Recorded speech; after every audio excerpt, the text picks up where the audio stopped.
26-এর আগে বীরভূমে ফের প্রকাশ্যে শাসক কোন্দল। ব্লক অফিস দখল নিয়ে তৃণমূলের দুই গোষ্ঠীর সংঘর্ষে ইট বৃষ্টি, একেবারে সেই ছবি দেখছেন।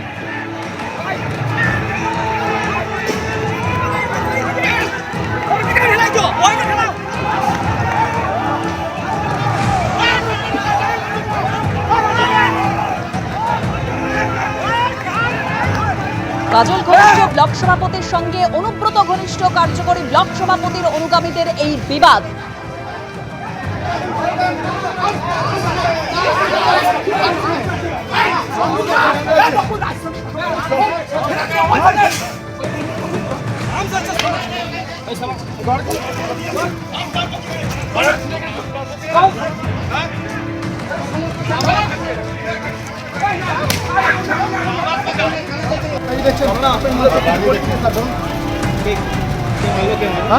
সব বকুলের লোক, আমি ওখানে দাঁড়িয়েছিলাম, বকুলের লোক মেরেছে আমাকে বিনা কারণে, কোনো কারণই ছিল না। আমার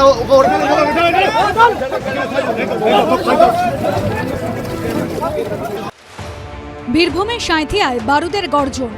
ভোরের আলো ফুটতে না ফুটতেই বিস্ফোরণে উড়ে গেল পাকা বাড়ির সীমানা পাঁচিল। ভোর 5টা নাগাদ বর্ষিজা গ্রামের এই বাড়িতে বিকট শব্দে বিস্ফোরণ হয়।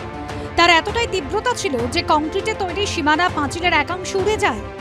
ভোর 5টার সময় আমরা তখন শুয়েছিলাম, কে রেখে গেছে না ছুঁড়ে দিয়ে গেছে, তখন খুব জোর আওয়াজ হলো। এসে দেখছি যে একবার যা তা অবস্থা, ধোঁয়া বেরোচ্ছে। নিয়ে পুলিশ এলো, এখন পুলিশ দেখলো চারিদিক।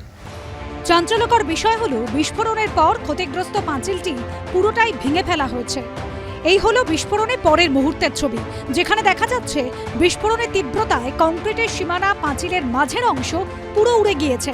আর এই হলো এখনকার ছবি, যেখানে দেখা যাচ্ছে ভাঙা দেওয়াল বলে আর কিছুই অবশিষ্ট নেই। পুরো সীমানা পাঁচিলই ভেঙে বিস্ফোরণ স্থল পরিষ্কার করে দেওয়া হয়েছে। স্বাভাবিকভাবেই প্রশ্ন উঠছে, তাহলে কি ওই বাড়িতে বোমা মজুত করা ছিল? সেই বোমা ফেটেই বিস্ফোরণ ঘটেছে, নাকি বাড়ির ভিতরে বোমা বাঁধার সময় দুর্ঘটনা ঘটে?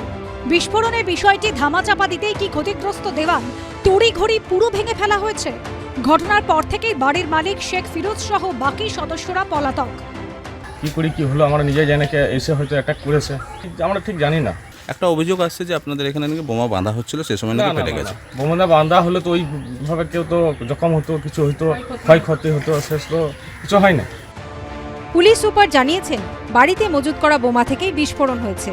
ভাস্কর মুখোপাধ্যায়ের রিপোর্ট, এবিপি আনন্দ, বীরভূম।